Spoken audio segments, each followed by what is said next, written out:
यहां हमें एक कठिन व्यंजक दिया गया है। हमें यहां नीले रंग से लिखी सम्मिश्र संख्या को दूसरी सम्मिश्र संख्या से विभाजित करना है और ये दोनों सम्मिश्र संख्याएं ध्रुवीय रूप पोलर फॉर्म में लिखी गई हैं और हम देख सकते हैं कि इन्हें यहां आलेखित भी किया गया है। तो यहां पहली सम्मिश्र संख्या 7 गुणा कोष्ठक में cos 7 पाई बटा 6 जमा आयोटा गुणा साइन 7 पाई बटा 6 है। अब अगर हम ध्रुवीय रूप की बात करते हैं तो ये कोण बराबर 7 पाई बटा 6 है। इसलिए अगर हम धनात्मक वास्तविक अक्ष से शुरू करते हैं तो हम 7 पाई बटा 6 तक जाएंगे। तो हम यहां 7 पाई बटा 6 तक जाते हैं जो ठीक यहां है। अब इसके बाद हम मूल बिंदु यानी ओरिजिन से 7 स्थान दूर जाते हैं। 1, 2, 3, 4, 5, 6, 7। तो हमें ये बिंदु मिलता है जो 7 स्थान दूर है। और अब इस दूसरी सम्मिश्र संख्या का कोण 7 पाई बटा 4 है। तो हम इस कोण को यहां खींच देते हैं। दरअसल इसे हम थोड़ा छोटा बना सकते हैं क्योंकि ये मूल बिंदु से कम दूरी पर है। तो हम यहां से शुरू करते हैं और पूरा घूम कर यहां इस बिंदु तक जाते हैं और क्योंकि मूल बिंदु से इसकी दूरी 1 है इसलिए हम यहां पर 1 लिख सकते हैं। अब हम इन दोनों को विभाजित करना चाहते हैं और मैं चाहूंगा कि आप इस वीडियो को रोककर इसे खुद करने की कोशिश करें और इस नीली सम्मिश्र संख्या को इस हरे रंग वाली सम्मिश्र संख्या से विभाजित करके अपने उत्तर को आलेखित भी करें। अब आप देख सकते हैं कि अगर आप इसे सीधे तरीके से विभाजित करते हैं तो ये बहुत कठिन हो सकता है। इसलिए इसको हल करने का ये तरीका है कि हम इसे एक दूसरे रूप में लिख लें और हम यहां देख सकते हैं कि इसे चरघातांकी रूप मतलब एक्सपोनेंशियल फॉर्म में लिखना बहुत आसान होगा। तो इसे चरघातांकी रूप में बदलने के लिए हमें यह समझना होगा कि हम इस संख्या को यूलर्स सूत्र के अनुसार e की घात 7 पाई बटा 6 गुणा आयोटा भी लिख सकते हैं जो इस व्यंजक के समान है। और हम इस ऊपर वाली पूरी सम्मिश्र संख्या को 7 e की घात 7 पाई बटा 6 गुणा आयोटा लिख सकते हैं और इस नीचे वाली सम्मिश्र संख्या को भी हम ऐसे लिख सकते हैं। यहां पर हमें 1 लिखने की जरूरत नहीं है तो ये नीचे वाली संख्या e की घात 7 पाई बटा 4 गुणा आयोटा बन जाती है। तो यूलर्स सूत्र के अनुसार हम इन्हें ऐसे लिख सकते हैं। जब हम इसे इस तरह लिखते हैं तो इसे सरल करने के लिए हम घातांक गुणधर्म यानी एक्सपोनेंट प्रॉपर्टीज का प्रयोग कर सकते हैं।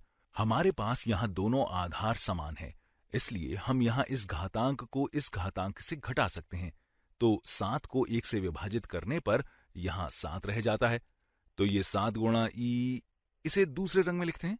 तो ये 7 गुणा ई की घात 7 पाई बटा 6 गुणा आयोटा घटा 7 पाई बटा 4 गुणा आयोटा है और ये बराबर कितना है? तो अगर हमारे पास किसी चीज का 7 पाई बटा 6 है और अगर हम उसमें से किसी चीज का 7 पाई बटा 4 घटाते हैं तो हमारे पास कितना बचता है? तो आइए इसे देखते हैं। हम इस पूरे को यहां दोबारा लिख देते हैं। इस स्थिति में यह भिन्न को घटाने जैसा है।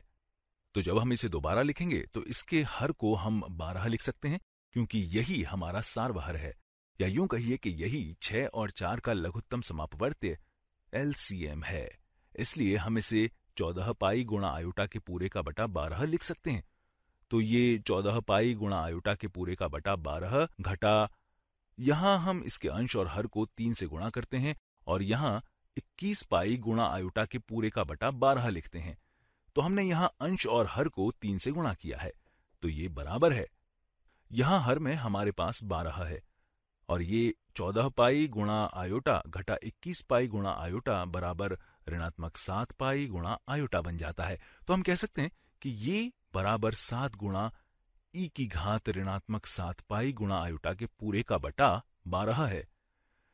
तो चलिए अब इन्हें अच्छी तरह आलेखित करते हैं, लेकिन पहले यहां प्रत्येक वृद्धि पर एक नजर डालते हैं और देखते हैं कि इन चतुर्थांश यानी क्वाड्रेंट्स में ये 1, 2, 3, 4, 5, 6 तक है।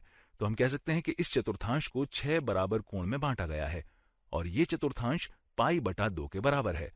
तो इसका प्रत्येक भाग पाई बटा 12 होगा, मतलब इनका प्रत्येक कोण पाई बटा 12 होगा और हमें यहां ऋणात्मक 7 पाई बटा 12 को आलेखित करना है।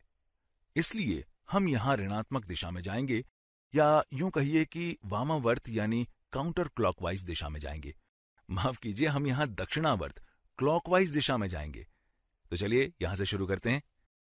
हम 1, 2, 3, 4, 5, 6, 7, 8, 9, 10, 11, 12 तक जाते हैं और इससे ये बिंदु मिलता है।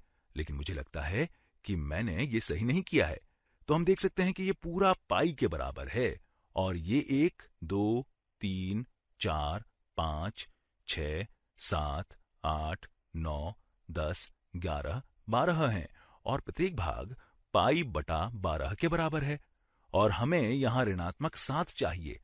तो ये ऋणात्मक 1, ऋणात्मक 2, ऋणात्मक 3, ऋणात्मक 4, ऋणात्मक 5, ऋणात्मक 6, ऋणात्मक 7 है। पिछली बार हमने ये 12 तक किया था जो गलत था, तो हम देख सकते हैं कि ये हमारा कोण है और मूल बिंदु से हमारी दूरी बराबर 7 है। तो हम 1, 2, 3, 4, 5, 6, 7 तक जाते हैं और ठीक यहां हमें हमारा बिंदु मिलता है। तो हम कह सकते हैं कि इस सम्मिश्र संख्या को इस सम्मिश्र संख्या से विभाजित करने पर हमें ये सम्मिश्र संख्या मिलती है जो 7 गुणा e की घात ऋणात्मक 7 पाई गुणा आयोटा बटा 12 के बराबर है।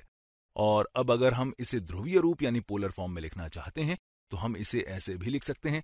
इसलिए हम कह सकते हैं कि 7 गुणा कॉस ऋणात्मक 7 पाई बटा 12 जमा आयोटा गुणा साइन ऋणात्मक 7 पाई बटा 12 के समान है।